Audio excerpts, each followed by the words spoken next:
All right, Shabbosai, good morning. Good morning. Let us begin. Begin by thanking all of our sponsors for this morning share. To thank our Talmud Torah sponsors for Adar Aleph, Mrs. Salmo, for dedicating all the Shur and Drushos this month. With immense gratitude for the refuahs from Hashem and the merit of a refuah shlema for all of those in need, in the schus of our brave soldiers, and in merit Hashem in the schus of the return of our hostages. The Schwartzbaum family, in memory of Rabbi Aaron Schwartzbaum, Aaron Yosef Ben Meir Zichron Livracha, and the Ziv, Levine, and Bergman families, in memory of William Ziv, Zev Shmuel Ben Yisrael Zichron Livracha. We thank our Daf Yomi sponsors for today, Avron and Gali Elbaum, in memory of Avron's grandmother, Adel Elbaum, Chaya Bas Yisrael Pinchas, and of course we dedicate all Maseches Bava Kamma Le'ili Nishmas, Master Sergeant Eliyahu Michal Charush, Hashem Yikom Damo. We hope that in the merit of our Talmud Torah, all of the Nisham Slav and Aliyah and the families Ein Kamma. We'll say with that, let us begin. We have a lot to do today, some really interesting Gemara ahead of us. Today's daf is Kuf Dalid 104, and we are picking up on 103b. Kuf Gimel Amud Beis, and specifically we left off. Let's actually move up a little bit. Let's go with Rabbi Tarfon. Rabbi Tarfon. We'll say, so do you see Tosas Rabbi Tarfon on the right column?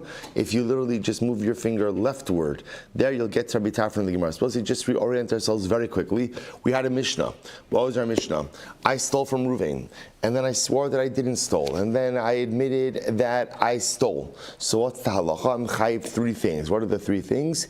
Keren, principle, chomesh, additional fifth, and asham, a carbon. Now the Mishnah introduced us to the concept that Allah, if I want to do tshuva, it's not enough just to go ahead. It's not enough just to go ahead and pay back, but rather what do I have to do? I have to track down the victim and pay back the victim personally.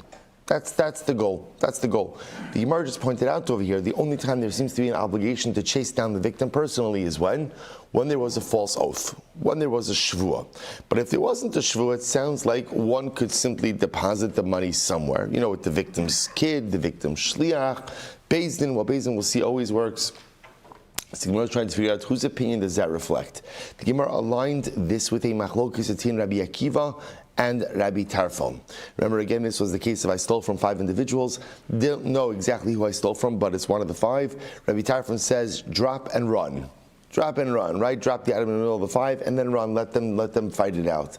Rabbi Akiva says, no, that's not the way it works. If you want to do tshuva, ultimately you need to make restitution to each of the individuals. The Gemara is trying to align one of these shitos with our Mishnah. So the Gemara said, Rabbi Tarfon, afagav dishtaba avar rabbanan takanta. Rabbi Tarfon would say, it's not necessarily true. Even though you swore falsely, the rabbi still tried to help you out to facilitate your tshuva. How so? The Gemara says, decided Rabbi Tzadok Omer, Takana Gidol Eskinu. The Chazal instituted a great takana. What's the takana? What's the enactment? Shem Haisot Sa Yisera Al Keren. But say, listen to the following case. What happens in a situation where I want to return the object? But the cost involved in tracking down the victim is even more than the amount of the theft. Right? You hear this? What do I do? What do I do in a scenario like that? So the Gemara says, so eskinu shim haisa hotza yisir ala karen b'shalim karen mechomush lebezdin, or maybe asham eskarpalo. Shabbos said this is really interesting. So on one hand we have this takana that says that halacha l'maisa, if you steal from someone and you swear falsely, you have to go ahead and pay it back. But yet the verbiage over here is Chazal made another takana. What's the takana? If the expense of traveling and tracking down the victim is so great that it is going to exceed the value of what you owe, then Chazal instituted, you know what, deposit your money with Beis Din, bring your karban, and ultimately, again, that's your kapara. You are atoned. You are atoned. Incredible. So this is Rabbi Akiva. So also therefore, that's Rabbi Tarfon. Rabbi Akiva, ki av rabbanan takanta. According to Rabbi Akiva, when did the rabbis make this takana? Hecha diyad leman gazle. That's only when you know from whom you stole. The Gemara says, the Kamma hadar le mamona limare. Ultimately, again, because there's the ability to go ahead and give back the money to the victim. All right, but if you stole, like in the case you mentioned above, from one of 5 people and you don't know whom you stole from, where ultimately, again, if you drop it in the middle, the money is not necessarily going back to the owner. Ultimately, again, in that case, the Rabbanan did not put in this enactment. Okay, so fascinating halacha over here. So Master Rav Yehuda, so now the watch this. So now the Gemara says, Rav Huna brings up a kasha, and he says like this: Rabbi Akiva did not argue in the following case. They did not argue in the case, we'll say, of where, let's say I purchased an item from one of 5 people, but what? I don't know who I purchased it from. So I know I bought whatever it is, you fill in the blank, whatever it is. I know I bought object from one of 5 people. I don't know who I bought it from. So what's the halacha? So the Gemara says, Shemaniach demei mekach benehem umistalik. In that case, everyone agrees that what could I do? I could drop the purchase amount in the middle of the 5 and then run. So we'll say, what's the machlokes case? So we'll say it's interesting. The theft case, ultimately again, the case that is the machlokes is the theft case. I stole from one of 5 people, but I don't know who I stole from. We'll say first white line on 103b. Rabbi Tarfon says you just put the money in the middle over there, and what? And then you leave. Rabbi Akiva says no. The halacha is you have to go ahead and pay back each individual. So we'll say so. This is actually an interesting version over here. In this version, the machlokas Rabbi Akiva Rabbi Tarfon is only in the case of theft. Let's say in a parallel case where you bought something but you don't know whom you bought it from, everyone would agree, put the purchase price in the middle, and then you could leave. The machlokes case is where you stole from one of them and you don't know whom you stole from. That's the machlokes of Rabbi Akiva Rabbi Tarfon. So the Gemara says, now if you would think that this applies even in a case where you swore falsely, mali lakach, mali gazal. So if we're talking about a case where there's a false oath, then what does it make a distinction if this is a purchase case or a theft case? V'od masiv Rava. Rava brought down another kasha. So listen to this. Ma'aseh b'chasid echad. It's a great story. There was a story with a chasid. Shalakach, a pious man. Shalakach mishnei b'nei adam v'lo hayeh yodea me'izen lakach, who bought an object from a person, but he did not remember who he bought it from. Right? So what happened? We'll say, so again, he knew he bought an object, he didn't remember, did he buy it from Ruvain? Did he buy it from Shimon? Ubalifnei Rabbi Tarfon, and this case came up for Rabbi Tarfon, Amar lo, and Rabbi Tarfon said, Hanach demei mekach b'nei v'stalik. Ultimately, again, leave the money in the middle of the 2 guys, and you could leave. Rabbi Akiva said, Amar lo, im l'cha takana, ad she'teshai mechol echad ve'echad. Rabbi Akiva said, no, that's not the way it works. The only way to remedy this particular situation is halacha l'maaseh to pay them both back. Now, if we're going to set this up ultimately again as a case of a person who went ahead and swore falsely, chassid mi mishtaba b'shikra. Ultimately, again, does a chassid swear falsely? In other words, we both say, to get the name chassid, it's not just enough, that's not like an average person who's doing good things. A chassid is a person who adheres to a higher level of piety.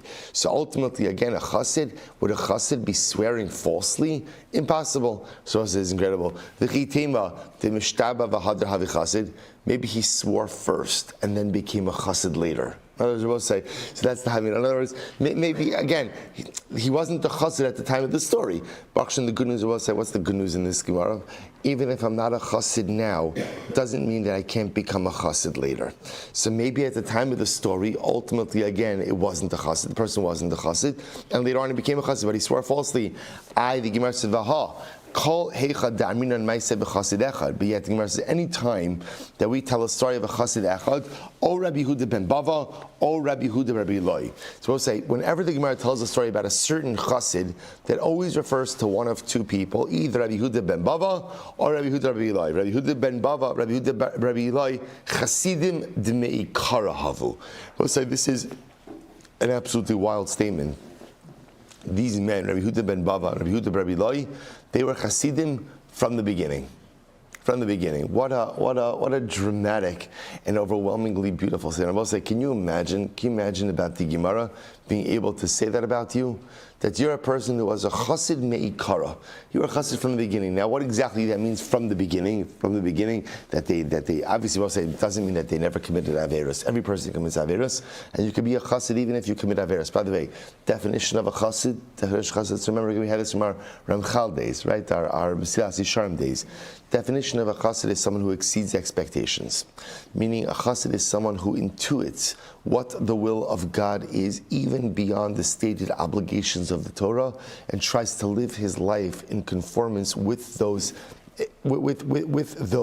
intuited understandings of what the Ratzon Hashem is. He understands that mitzvos are stated expressions of divine will. Mitzvos tell you what HaKadosh Baruch Hu like, and whereas the regular person meets expectations, the chassid exceeds expectations. So beautiful. Okay, in any event, the Gemara says, so therefore, we can't be talking about a case of a false oath. Ella, Leolam Rabbi Tarfani. So I'll say, so therefore again, the Gemara says, really our Mishnah, so again, I'll say, let's circle back. Our Mishnah, which says that if you steal, and you go ahead and you swear falsely about that theft, and now you want to make restitution. So you owe. Karen, Chomesh, Asham. The halacha is you have to track down the victim and pay him back personally. So we'll say, so Dafka, this is a case where if you swore falsely, who's the pain? Does this reflect? The Gemara says, you're right. The Olam, Rabbi Tarfani. Umod Rabbi Tarfan, Hecha Dishtaba. And Rabbi Tarfan admits that, whereas Rabbi Tarfan normally gives you a little bit of an easier way out, right? So remember again, let's go back for just a second. Rabbi Tarfan is the one who says that what? If you stole from a person and you don't know exactly who, but you know that it's one of 5 people, what does Rabbi Tarfan say? How do you do tshuva? Drop and run. Right, you could drop the item and you could run away, right? But yet, Rabbi Tarfon would agree that in the case ultimately where you took a false oath, the stakes are higher, right? So in other words, you would have expected Rabbi Tarfon to say, if you stole and now you want to go and you want to make restitution, you don't have to track down the owner of a haraya. If it's a group of 5, you just drop it in the middle and you run. Yet Rabbi Tarfon agrees that in a case where you swore falsely, the stakes are higher. Now you have essentially a heightened tshuva threshold. So because you have a heightened tshuva threshold, therefore you must track down the victim in order to go ahead and repay him, and that's your tshuva. Incredible. So the Gemara says, "My time. What's the reason?" Damar kra la asher hu lo yitnenu b'yom hashmaso. And I will say, Rabbi Tarfon says, really, it's a pasuk. The pasuk says, in the aftermath of a false oath, you have to go ahead and return the item la asher hu lo to the person to whom it belongs. Yitnenu, you have to give it to him. So we'll say, so the Torah itself seems to indicate that if you swear falsely about owing something to someone, in order to go ahead and make amends, you must give it back to him. There's an obligation of specific hashava, specific return. Incredible. But Rabbi Akiva would say, remember, we'll say, Rabbi Akiva, the reason why the Mishnah doesn't reflect the view of Rabbi Akiva is why? Because Rabbi Akiva holds that even in a case where he didn't swear falsely, we also have this knas. What's the knas? The knas is you must return the stolen object to the person who you stole it from. To the point that what? They're going to Rabbi Akiva, even if you're not sure that what? Who is the person who you stole it from? What do you have an obligation to do? Give it to each one. Give it to each one. So we'll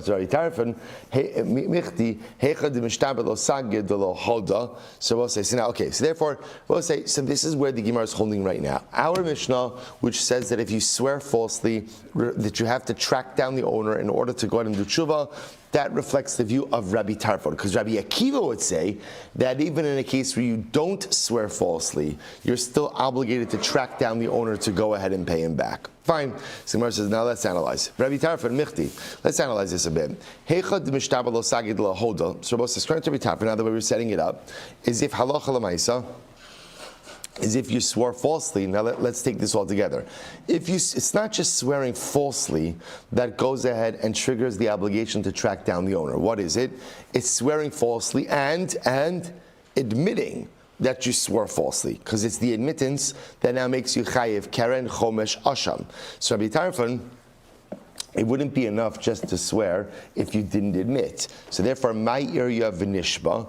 So why do you have to set it up as a case ultimately as you swore? Afilu below shvua nami. The truth is, even without a shvua, ultimately, according to Rabbi Tarfon, you should be obligated to return the object directly to the owner. Why? Tisanya, both Rabbi Tarfon, listen to this. Rabbi Tarfon agrees in the following case. So mana. Well, so here we go. I go over to Reuven and Shimon. Say, Reuven, Shimon, I know that I stole a mana from one of you. I just don't know which one of you. From one of you, I don't know which one of you. So what's the halacha? No sin l'zemana u'l'zemana. So I'll say ultimately again the halacha is I have to pay back both of them. I have to pay back both of them. Top of Kuf Daled 104a. Why? Shekvar hoda mi pi atzmo. Ultimately again because I admitted already that I owed it. Rashi says over here, type Rashi 104a, Shekvar Hodu Piatzmo, Uba, let's say Sidei Shemayim, and about say, remember again, once I admit the theft, so now I want to be able to discharge my obligation in the eyes of HaKadosh Baruch Hu as well.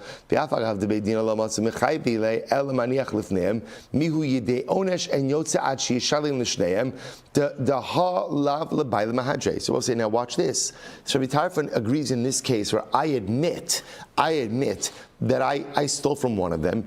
Even Rabbi Tarfon agrees that I will say, in order to satisfy my obligation, klape shmaya, in the eyes of HaKadosh Baruch Hu, what do I have to do? I have to repay both of these individuals. Why? Because ultimately I admitted that I stole. Now, what do you see from here? Now, what's intriguing about this case? There's no shvua. Right? Isn't this interesting? There's no oath in this case. What do you have over here? What do you have over here? A confession. So it appears that according to Rabbi Tarfon, once you have a confession, you are obligated to go ahead. If there's two pieces to this. Once you have a confession, so ultimately again, in the eyes, we'll call it B'dinei Adam, what do you need to do? Right? Drop and roll, right? Or drop and run, right? Right, wrong thing, right? You don't have to drop and roll, you should run, right? So I'll say, so again, what do? You drop the object and then you run away. But in the eyes, ultimately, again, of HaKadosh Baruch Hu, right? Klape Shmaya, you admitted that you stole. You don't know who you stole from. Well, if you want to make good, you got to pay back both guys. So this is Rabbi Tarfon even without a shvuah. Ella Amarava. So I'll say, so once again, we're back to whose opinion is reflected in the Mishnah. Ella Amarava, shiny masnisin. The Mishnah is different. Why? The Chayvan, both say second line, 104a. The Chayvan, the Yad, the Leman Gazle. Both say, see, the Mishnah's case is different. Why is the Mishnah's case different? In the Mishnah's case, I know who I stole from. Right? I know that I stole from Ruvain, va'odile, and ultimately again, I confessed. Now granted, the Mishnah has one additional complicating layer, which is when did I confess? After an oath. So I stole, I swore falsely that I didn't stole, and then I confessed that I stole, and I know exactly who I stole from. So I will say, since there is the possibility, I know who I stole from. Because I know who I stole from, therefore what? There is the ability to return the stolen object directly to the victim. Listen, this is crazy.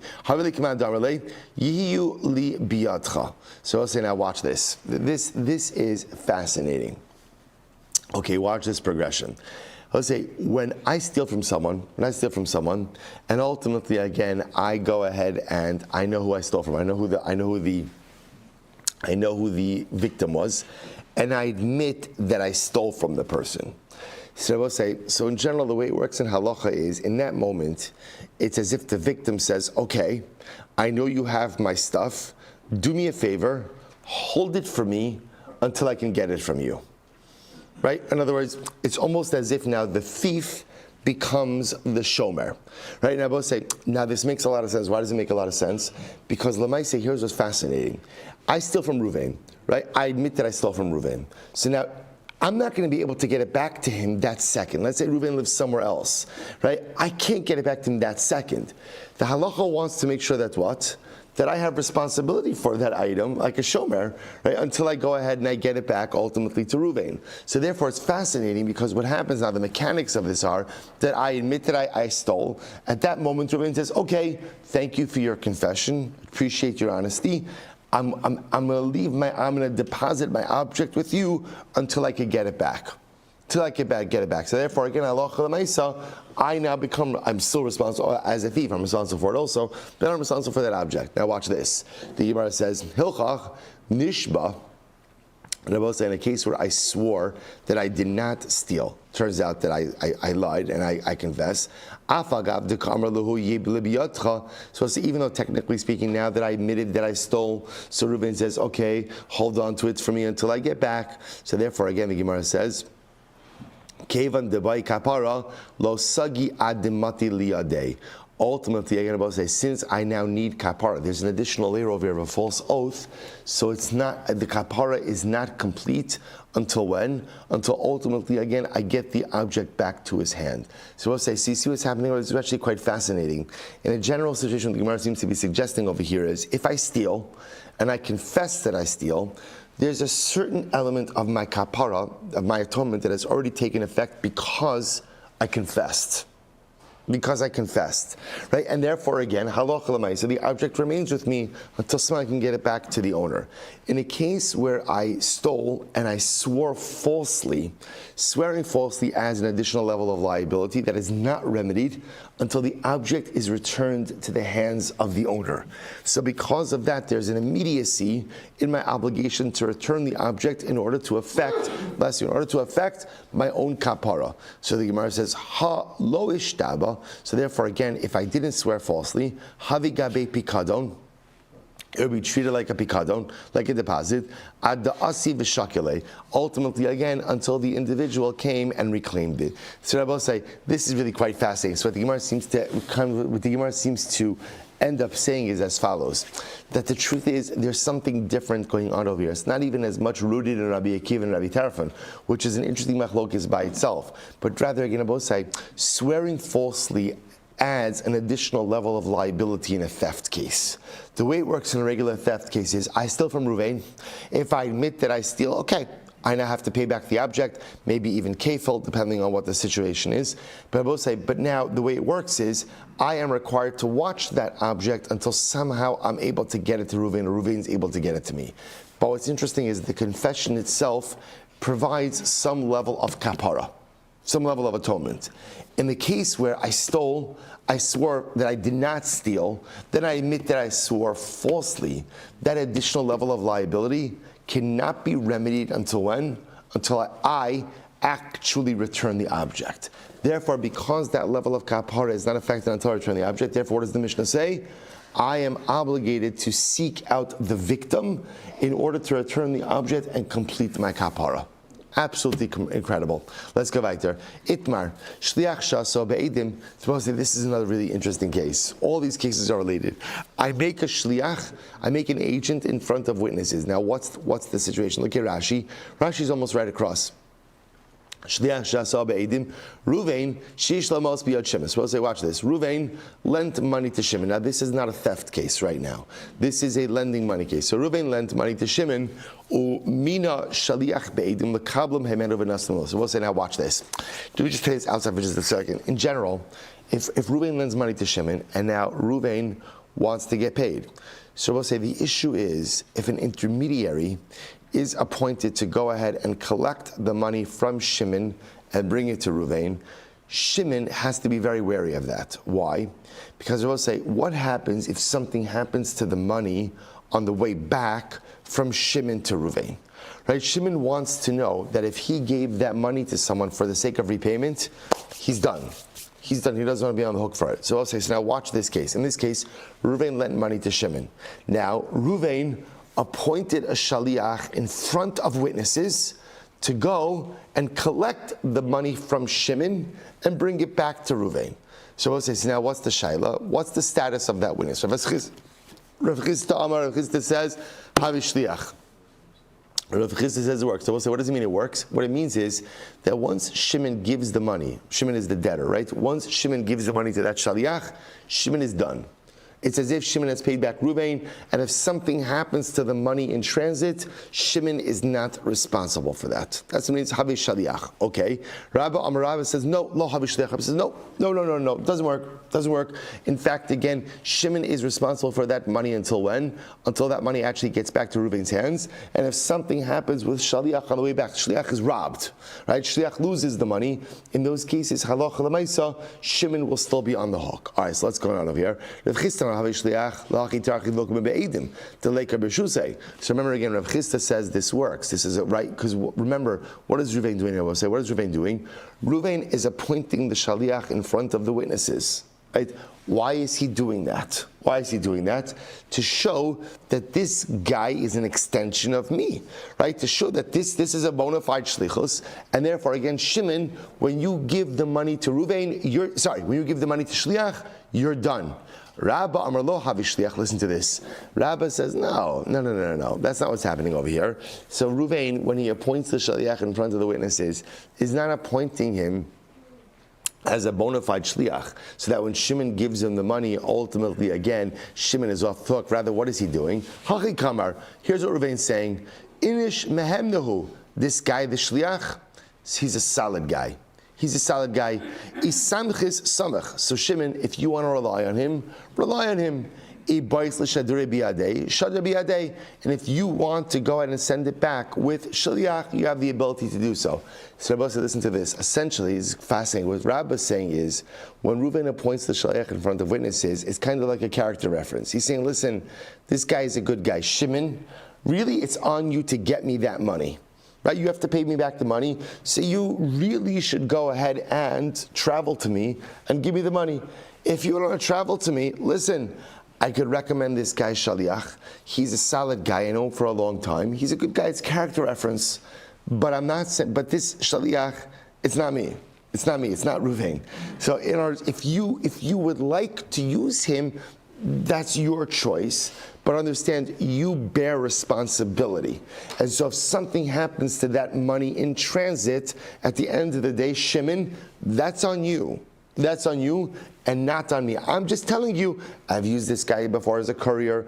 I've used him as a shaliach. He's dependable, right? He's got 5 stars. He's fantastic. But Lamaisa, he's not an extension of me. I just want to be clear on that. It was very interesting. So let's analyze. So Tanan. So also we learned another interesting case. So Tanan, Hasholas Hapara V'Shilcha B'Yad B'no. Supposed to listen to this. So Ruvain lends a cow, ultimately again to Shimon. So what does he do? Hasholas Hapara V'Shilcha B'Yad B'no, B'Yad Avdo, B'Yad Shlucho, O B'Yad B'no, B'Yad Avdo, B'Yad Shlucho Shel Shoel. So let's say, so now watch this. Ruvain lends a cow to Shimon.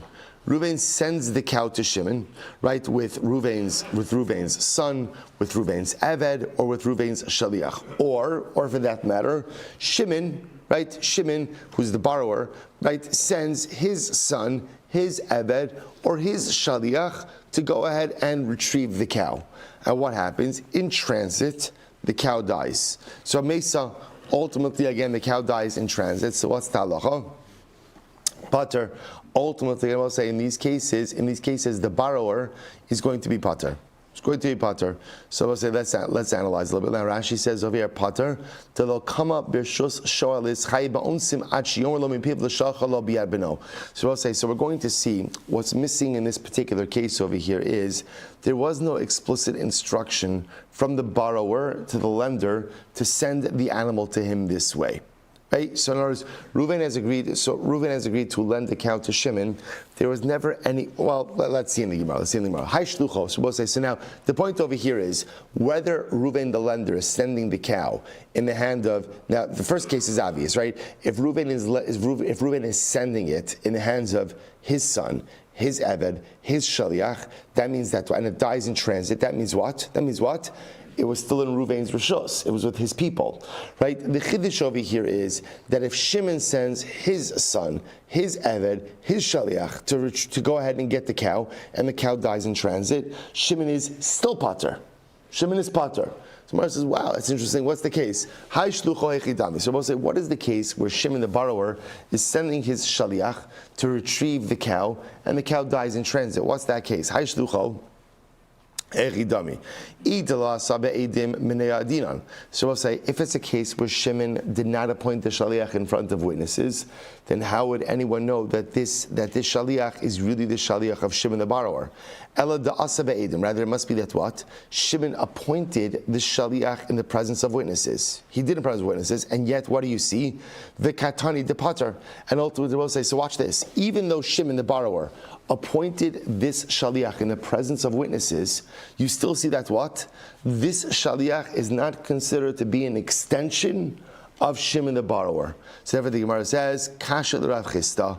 Ultimately, what do you see from here? It's a kasha, right? Rav Chisda, remember again, what did Rav Chisda say? Rav Chisda was the first opinion that said before that if you appoint a shaliach in front of Eidim, so what happens? What happens? That shaliach is an extension of you. He's a bona fide extension of you. Yet you see from here, in this case over here, where the borrower appointed a shaliach in front of witnesses, yet I will say, if the shaliach retrieves the cow from Reuven and it dies in transit, Shimon is not responsible, which shows you that it wasn't in Shimon's Rishos. If it's not in Shimon's Rishos, that means that what? The shaliach is not an extension of Shimon. And even though shaliach wasn't appointed in the presence of witnesses, that's a kasha of Chisda. To which the Gemara says, no. Kidam Rav Chisda, what's the case over here? Now, how does Rav Chisda explain this? B'sechira ulekito.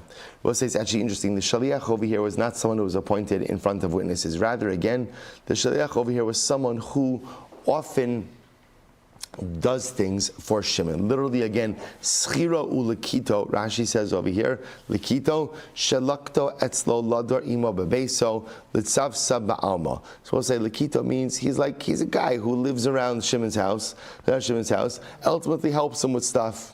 Right, like a butler type of guy. Usechiro, Rashi says ultimately again, he's a guy who works for Shimon. So I'll say, so these are people who are very closely associated with Shimon and do work for and on behalf of Shimon, but are not a formally appointed shaliach. So because of that, when they go to get the cow from Reuven, and Reuven chooses to send it with them, that's Reuven assuming the risk. Because these people, as much as they work with Shimon, they are not the agent of Shimon. This particular person, Lekito, is not the agent of Shimon. So therefore, if Reuven sends the cow, Reuven is the owner, sends the cow back to Shimon the borrower with one of these guys, the risk is on Reuven, and if the animal dies in transit, that's on Reuven, not on Shimon. Very interesting. So Tanan, let's analyze this a little bit more. Tanan. Lo yitain lo libno, v'lo lishlucho. So we'll say, so now listen to this. So we'll say, this is our Mishnah, right? So our Mishnah spoke about the idea that if I steal from Reuven, and now again, in our Mishnah's case, I swore falsely, I admitted that I swore falsely. We'll say, so now I want to do tshuva. So what happens? When returning the object, I cannot give it to the victim's son, nor to his shaliach. So Gemara says, Hai shlucho echidami. Once again, what's the case of giving it to the victim shliach? What is that case? So the Gemara says, if we're talking about a case where let's say Reuven, the victim, did not appoint the shliach in front of witnesses, menayadina. Then I will say, how would anyone know that this is his shliach? Rather, I will say, you see from here that what? Even if Reuven went ahead and appointed the shaliach in front of witnesses, I still can't pay back the shaliach. I have to pay back Reuven. But say, who does that contradict? That contradicts Rav Chisda, because Rav Chisda said any time that you go ahead and you appoint a shaliach in the presence of witnesses, halacha l'maisa, that's an extension of the person himself. Tirgam Rav Chisda b'schira ulekito. No. It's as we said before, I will say, who's the shaliach in the Mishnah?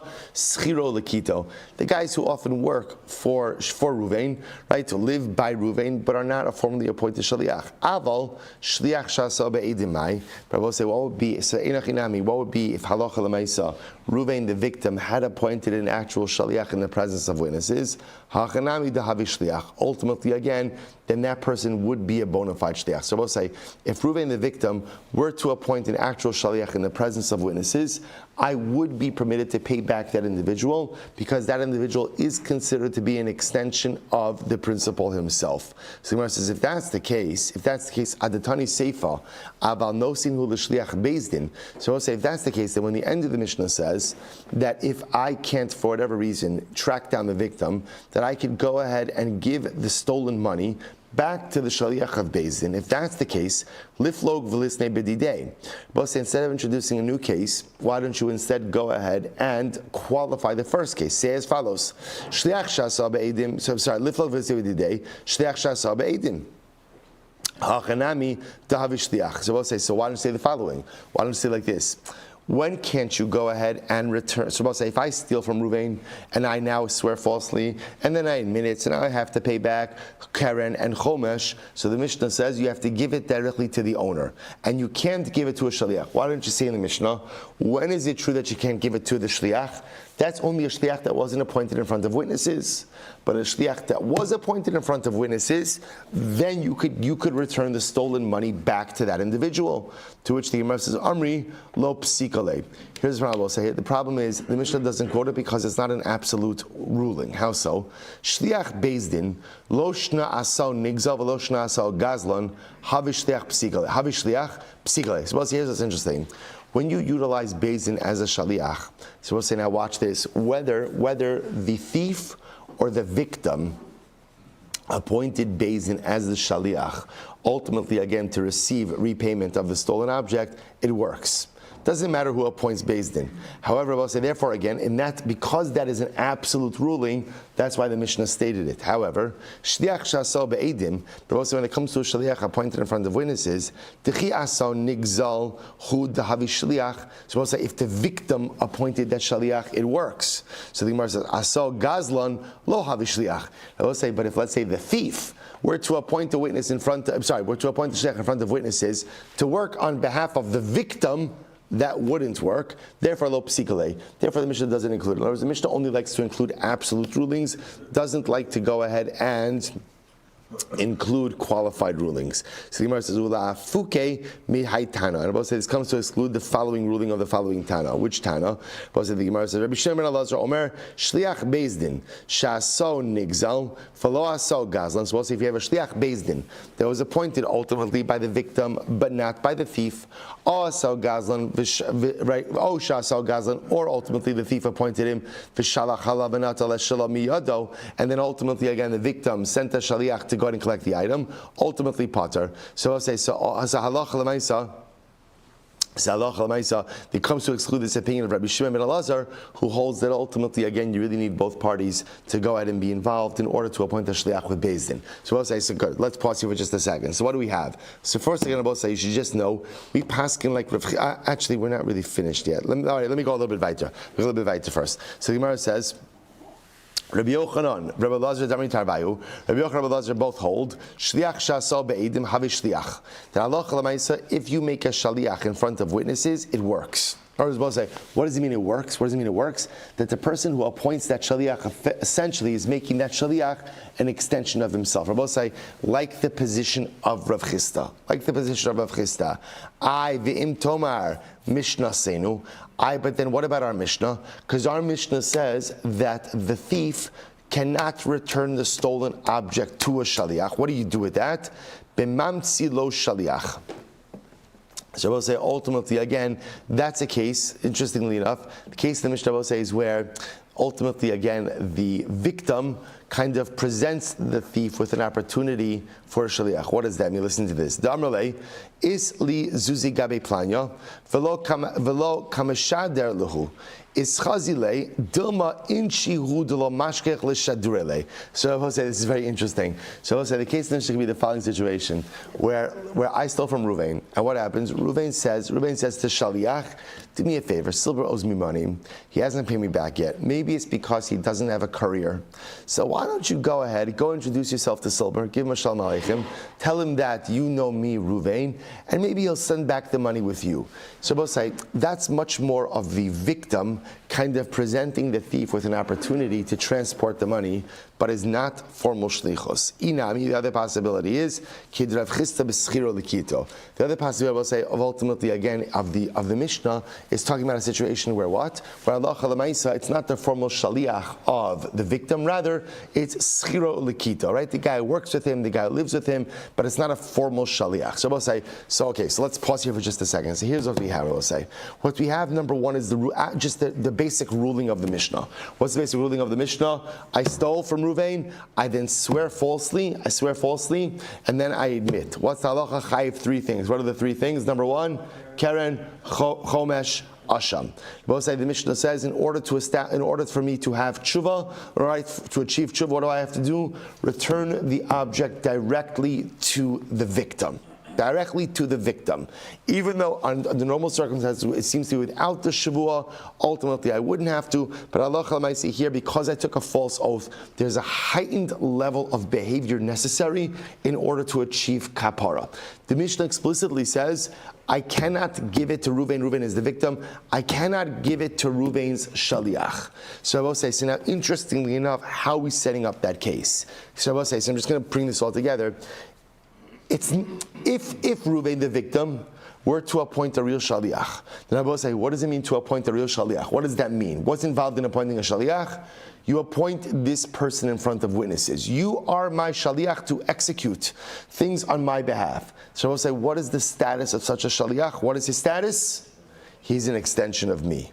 That is bona fide shlichus, and I will say, again, plugging that into the Mishnah, if I were to find Ruvain's bona fide shaliach, who was appointed in front of witnesses, like Rav Chisda, I could return the stolen object to that person.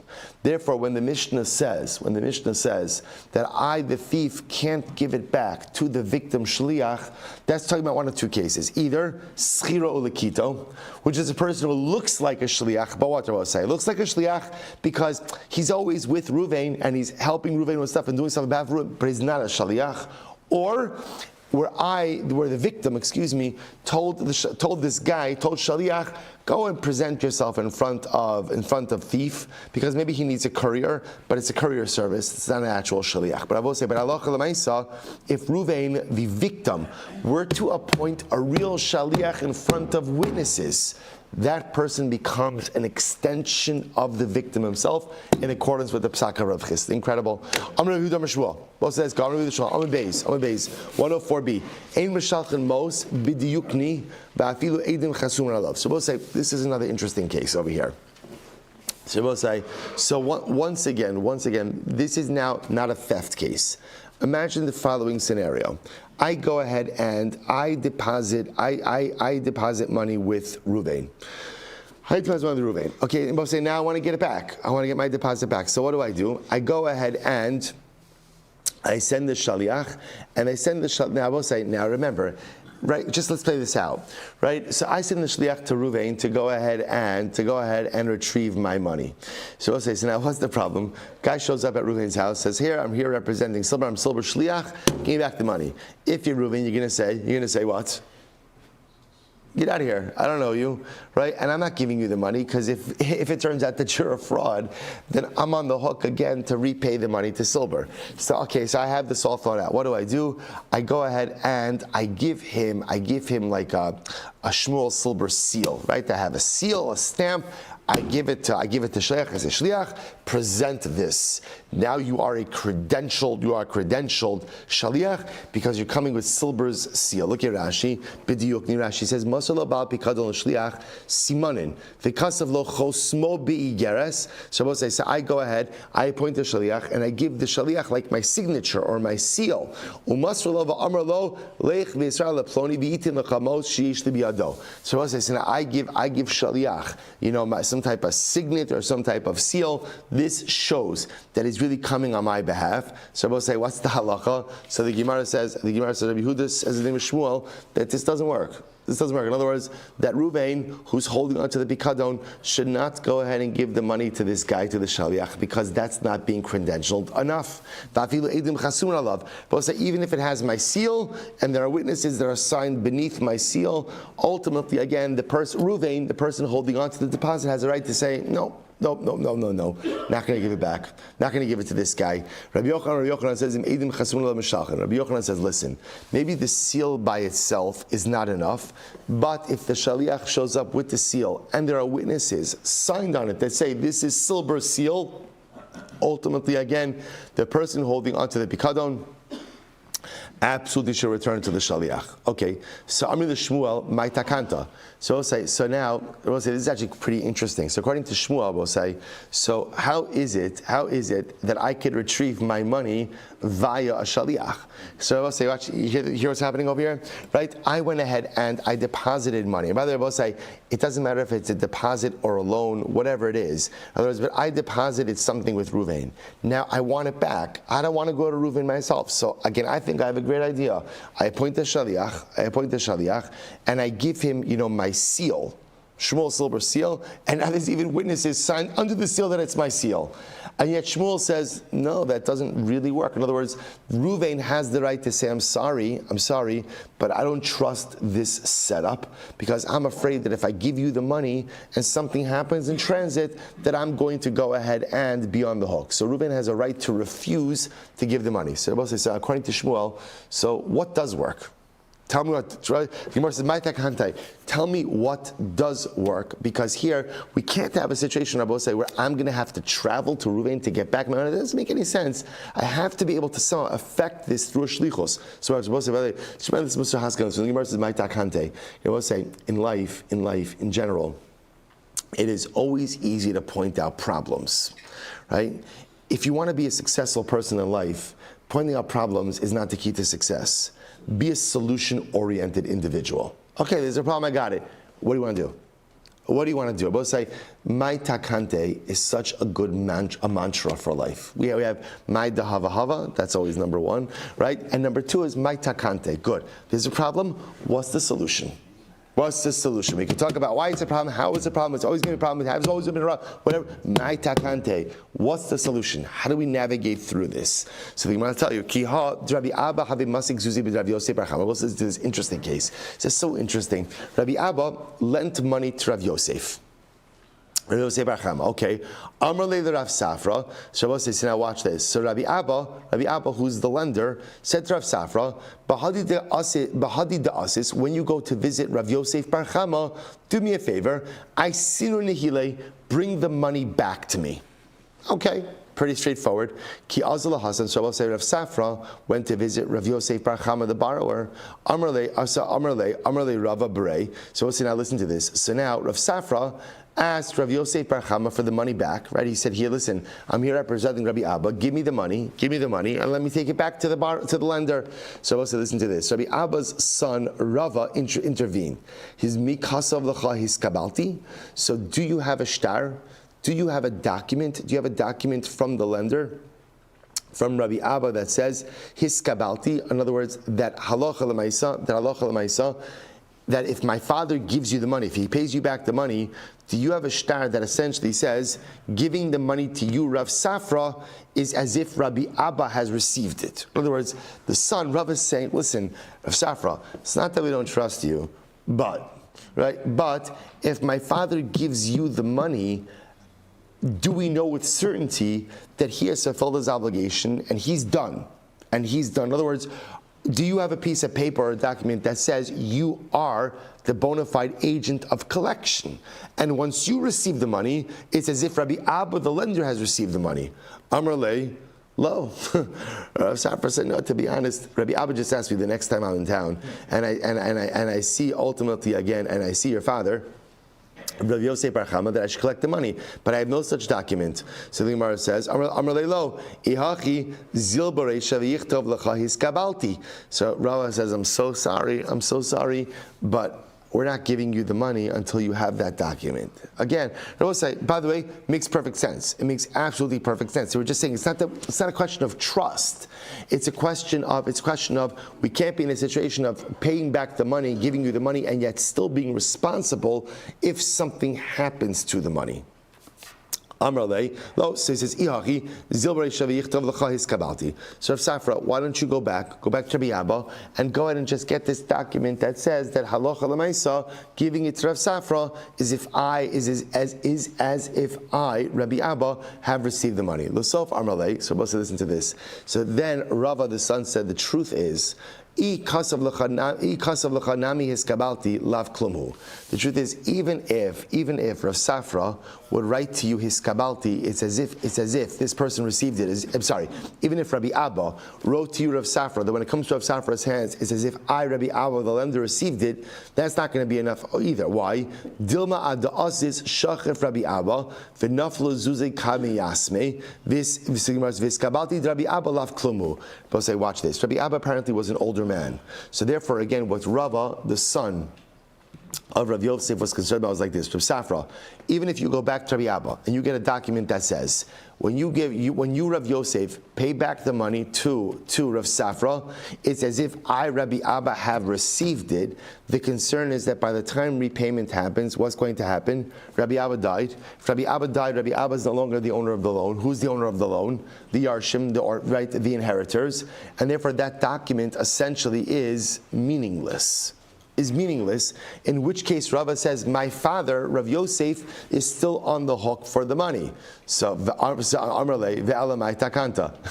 So Rabbi Safra is like, okay, what do you want from me? Right? So okay, once again, my takanta. So what would you like me to do? So we'll say it's incredible. Zil nikninhu lecha agav ara v'ta'at kasavlan his kabati. Wow. So we'll say Rabbi was clearly a good businessman as well. So it's like this. Rabbi Safra, here's what I want. You go back to Rabbi Abba. Obviously Rabbi Abba goes ahead and trusts you.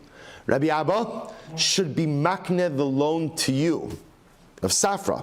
In other words, he should be makneh. Now literally it says he should be makneh the loan to you agav ara. Also remember again, a loan is movable property. Movable property, ultimately again, you could transfer ownership of movable property. How? Through real property. So essentially, let Rabbi Abba transfer the loan to you through real property. Let him give you a small piece of land, and with that piece of land, he'll give you the loan. Now you're the creditor. Now you're a Safra, the creditor. Okay, so now you're the creditor. You show up at my father's house, Rabbi Abba's house, and now again, when my father pays you, then again I will say, what's happening over here? Done.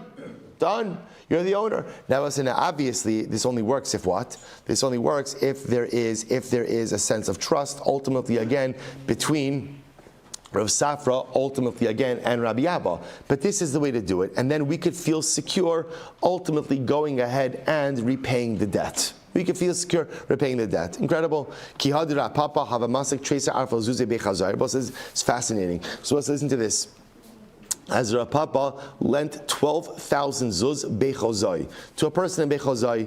So we'll say what happened. Now we'll say obviously Rav Papa wanted to get paid back, but yet again the borrower was not going to give it to necessarily an intermediary because again that's a big risk. So what happened? Achninu nehili l'Rav Shmuel bar Abba agav aseifa debese. So what did he do? So what did Rav Papa do? He was makneh. He went ahead and he conveyed ownership of the loan over to Rav Shmuel bar Abba agav aseifa debese, with the threshold of his home, which means he conveyed to him ownership over a small piece of land, and with that small piece of land, he conveyed to him ultimately again the debt itself. So now what happened?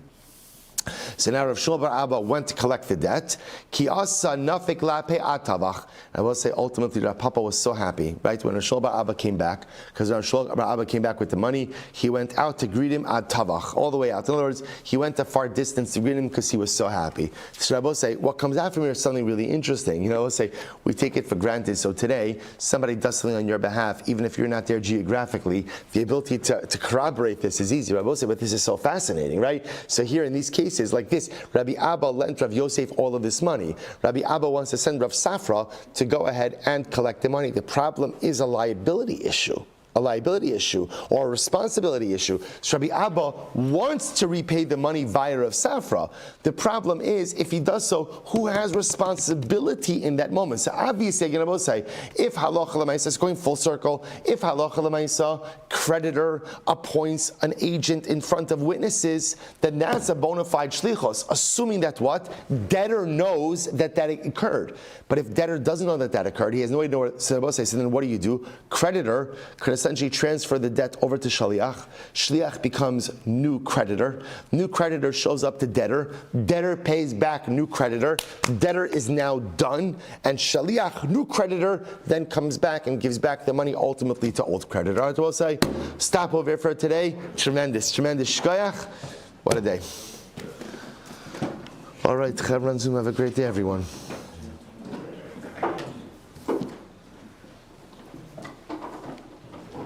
Good morning, Eli. The risk to the creditor that the new creditor will take. That's why you